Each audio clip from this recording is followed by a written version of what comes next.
Hi everyone, it is Fitz with your daily delivery, and as you watch this, Ryan Gilbert and I are most likely on our way to Frisco or in Frisco. Big 12 Media Days is Tuesday and Wednesday of this week. We'll have all sorts of coverage from down there in Frisco with us, John Grove, our summer intern, and of course, Big B Brian Hanley will be handling GoPowercat and Big 12 Insider stuff. Make sure you stay tuned to the GoPowercat and Big 12 Insiders channel for plenty of coverage.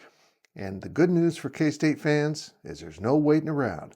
K-State is up on day one, and we're going to discuss some of the topics I want to discuss with the players and Coach Kleiman, but also I want your input. What would you like asked about this team to these players and to the head guy himself, Chris Kleiman?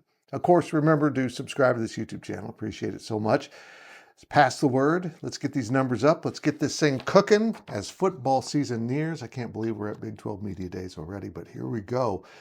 K-State is taking 5 players. It's interesting because some programs are taking 6 players. Usually it's 4 or fewer, but being in Frisco, I don't know. Maybe with more schools being close by, they're bringing more guys.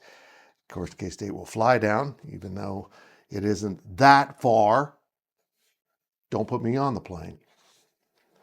Let's go over the guys that'll be there. Of course, Chris Kleiman will be on hand, and he'll have plenty of opportunities to speak with the media, both national, regional, and GoPowercat, and all of our friends in the media that cover Kansas State. What's this season mean for his program?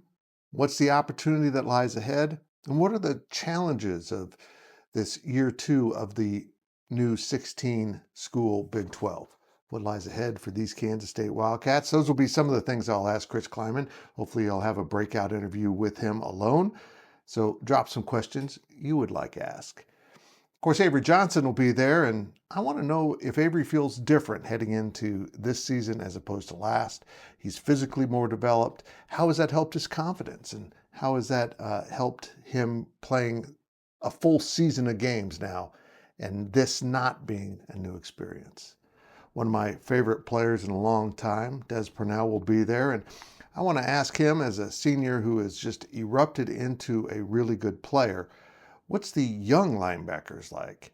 I don't know, Austin Romaine is a potential All-American as a junior, but it's Des going because he's a team leader.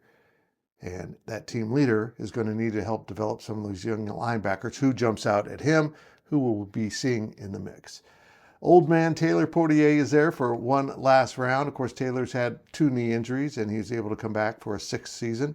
He offers some great veteran leadership and experience in the middle of that line. And I want to know about these JUCO guys that have come in. Is it going to cut into his time or anyone else's? I want to know what the rotation is going to be and how Taylor feels going into this year physically, because we could tell he still wasn't quite back last season from those back-to-back knee injuries. But the reports are he's looking pretty darn good right now. And finally, VJ Payne will also be there. And VJ is fast. He's really fast. And I just kind of want to know, when did he realize his speed was absolutely taking off? If you remember that Kansas game, the big turning point play was the late fumble by Jalen Daniels. Well, you can see VJ Payne at top speed on that play as he closed in from behind and made that play. His speed does indeed make a big difference. How much faster and more physical is he going to be as a senior? And one more guy, Cody Stufflebean, who's turned into the old man of the defensive end room. And Cody is back for one final tour and leading a group that is incredibly talented. Yeah, I'm going to ask Cody all about those players around him, what he can pour into them with his veteran experience at that position, and what he hopes for in his final season as a Kansas State Wildcat. Again, you got any topics you want discussed, drop them down in there, and hopefully I'll see them before the players show up Tuesday morning in Frisco at the Star, the Dallas Cowboys Training Center. So help me out. If you want something asked, now is your opportunity.